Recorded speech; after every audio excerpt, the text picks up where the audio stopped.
Alright, David here, and let's create our new array folder. This is like chapter 7, I'm pretty sure.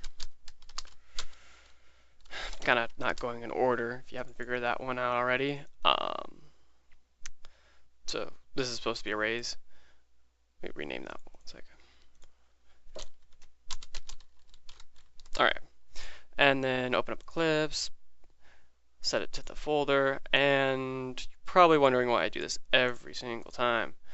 Basically, I just want people to get really familiar with it, especially if you're new to programming. These videos are really intended for people who are new to programming, and not someone who's already used to it.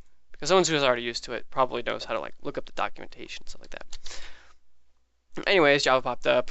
Just create a new folder, same business as usual, new package. We'll call this single array, because we will do double arrays later on. Change that to a lowercase s. Finish, and then create a new class, main class, public static void main, yes. Alright, so now we're in here. First thing we want to do is create our variable name, groceries. And then we want to tell the compiler to make this a array, and the type of the array, type of elements it holds in the array, is going to be string. It's going to be equal to new string, right like that. And inside of here, we'll put the list of the length of our string, the length of our array, 5. Okay. So next thing we can do is access each specific element. So if we access the 0 element,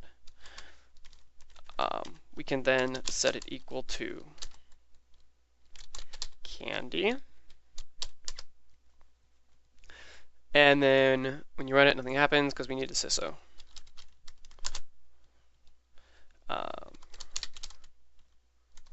Groceries 0. And now when we run it, it works. Perfect. Candy. Basically, that's about it. There's nothing more tricky about this. If you put a 1 in there, since we haven't set it yet, it just sets it equal to null. And if we try and go outside of the bounds, like 5, it'll exception in main thread, array index out of bounds exception. So that's the out of bounds exception I was telling you about earlier in the last video, if you watch the example videos, or the explanation videos. And then there's other things you can do, such as set groceries equal to new string, and now we can make it like 6 elements long. And now when we try and access 5, we actually are able to access it. When we try and access 0, it'll be null because doing this overrides this previous candy. Alright, with that being said, another thing we can do, there's another way to create arrays, and that's by just opening up a curly bracket and listing your arrays. So we can do candy, or listing your elements. Candy, comma, might go all the way to the next line. This is annoying. Get out of here. Something like that. So you can do candy, candy cane, candy canes,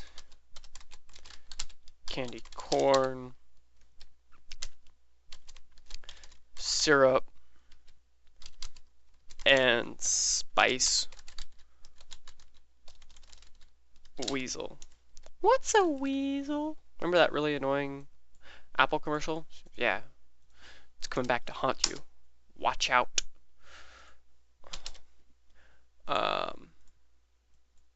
Null. And why it prints out null? Because we overrode it right here. You can't use this same syntax. Notice. it gives you an error. So we'll just comment out that code also. So now when we run it, we do index 0, we get candy, index 1, candy canes, and notice how if we call it without that index, it'll just give us the type of elements inside the array and the position of the array in memory, the address of it. So that was basically arrays, and I'll see you in the next video.